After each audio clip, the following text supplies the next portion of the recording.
Jhardeho is the source of humanity's greatest triumphs and its most profound failures. It's not just our religion, it's the cornerstone of our entire planetary culture.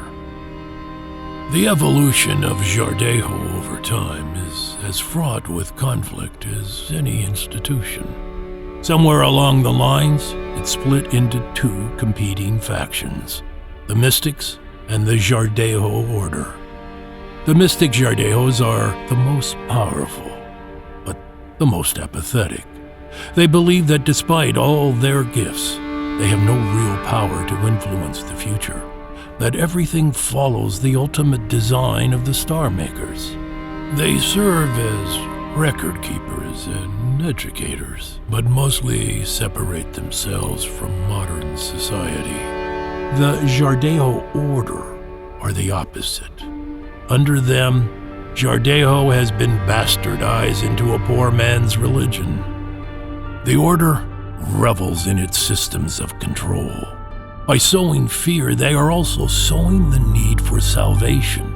Who do people turn to when all seems lost? The gods. It's a system that gives the Order influence and power, to give the people a roof under which they feel protected, and use fear to drive them like cattle and control them.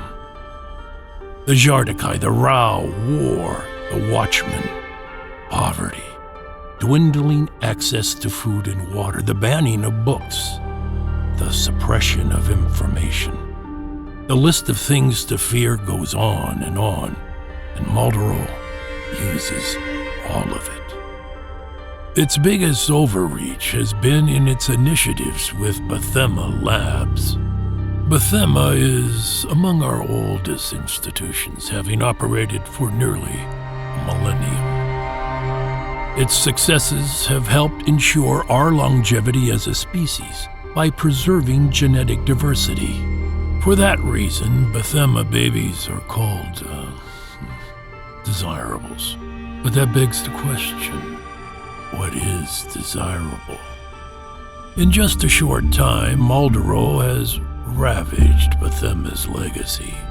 First, he put laws in place that regulated childbirth. All requests for children were directed through Bethema. But his hidden motive behind this was the continued subjugation of the Jhardekai. His plan works like this. If a Jhardekai goes to Bethema and asks for permission to have a baby, it will likely be denied. They won't be given a good reason, just some canned excuse. Those who try to skirt around the system are persecuted. Countless families have been torn apart this way. People routinely disappear. Illegal children, if found, are slaughtered. Maldoror had convinced the king to turn a blind eye while communities were ravaged. Buell Starbringer's father was a complacent idiot and let it happen while pandering to the Warhawks. That is the Starbringer's family legacy. Where does the Etruvian fit in this picture? In the vaults of Bethema is a hidden cornucopia of Jhardeho research, where scientists work to unlock the secrets of our evolution. Designing a human baby is easy, but designing an Etruvian, a supreme being, is no easy feat. It was something Maldoror was desperate to achieve. He knew that if the Order could gain control of an Etruvian, he would be more influential than the king himself. It took decades for their first success, Chartrulian.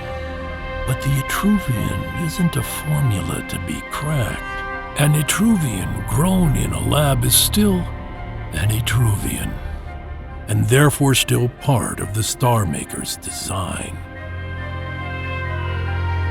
The grudge Maldoror holds against Chartrulian is palpable.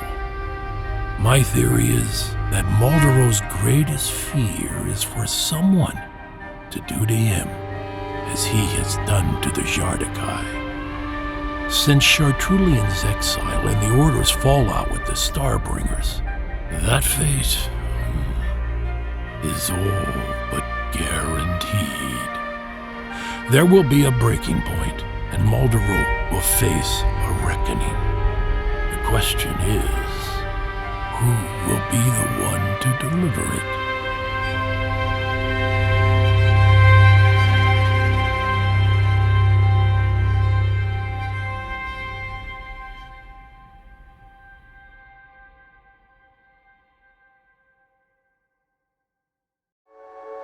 If you're a fan of immersive audio fiction, you won't want to miss out on these shows from Packhowl Media.